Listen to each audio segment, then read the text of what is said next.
Don't overlook this dark, depth-filled hardcore strategy RPG.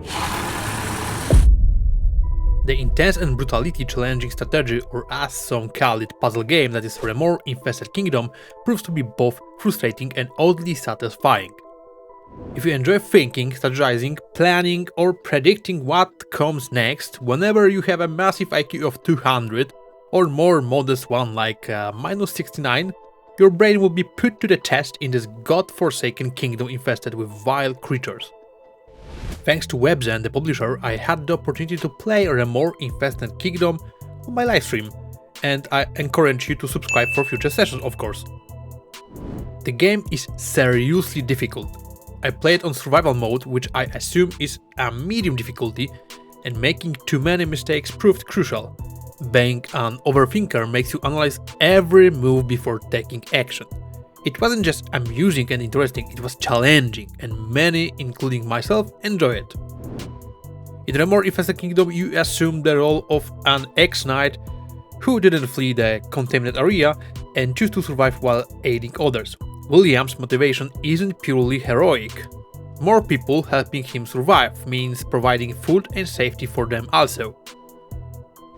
During the journey through villages and various parts of the kingdom, William is not alone. In the first mission, essentially a tutorial, we meet Edwin, a young and inexperienced guard soldier, and later Durmit, a formidable brawler from a foraging country. Dialogues reveal more about the lore, including the kingdom's aversion to foragings from Durmit country. However, in this medieval zombie apocalypse, politics take a backseat as skilled warriors become essential. William forms a party of 3 to push forward together. Managing 3 warriors allows for more finesse in dealing with enemies and completing goals, but it also requires careful consideration since mutated enemies are tough to kill and deal substantial damage. Planning battles, choosing the right action and tools, strategically positioning units for control over the battlefield become essential.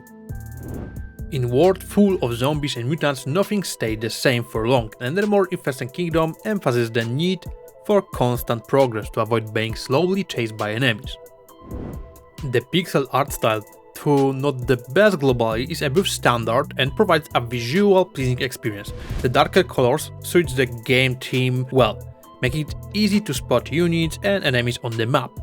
The sounds and soundtracks are minimalistic, creating an atmosphere fitting for a world filled with silent death after the macabre events that happened moments ago.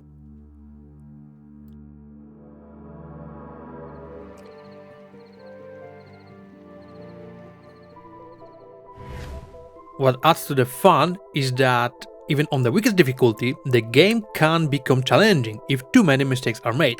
Players need to risk their time to gather supplies for upgrading weapons and tools while scavenging areas, also collecting food for example. After some turns, game will throw on our starting positions and new enemies. They will gonna slowly come after us. The game acknowledges that some player might attempt to fight unnecessary battles, but there is no reward for doing so. This trick keeps player moving forward and preventing wasting too much time.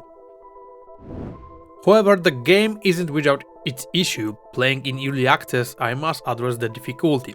It's hard, sometimes really hard. So while I don't expect to breeze through all stages, carefully planning is necessary as even the smallest mistake can cost a unit or force us to restart an entire stage. It's puzzling why the game doesn't allow players to restart a stage, or at least from the latest checkpoint, whenever they wish. Several times I intentionally let my unit to be defeated just to access the death screen with this option. Another drawback is the low durability of the weapons. In stages with numerous enemies, there is a risk of weapon reaching 0 durability, making their skills unusable. Fortunately, you can freely swap weapons in your inventory without penalty, so you're not completely defenseless. Even when losing all weapons, the game provides various tools to deal with enemies in unconventional ways. The game's world, however, feels somewhat static at the moment. Interaction options with the environment are limited. For instance, you can't drop something on an enemy using a hook or rope, and creating traps or setting obstacles on fire isn't currently possible. Nonetheless, Remore Infested Kingdom is in early access and content updates are expected. Even one patch comes right now when I'm recording this audio.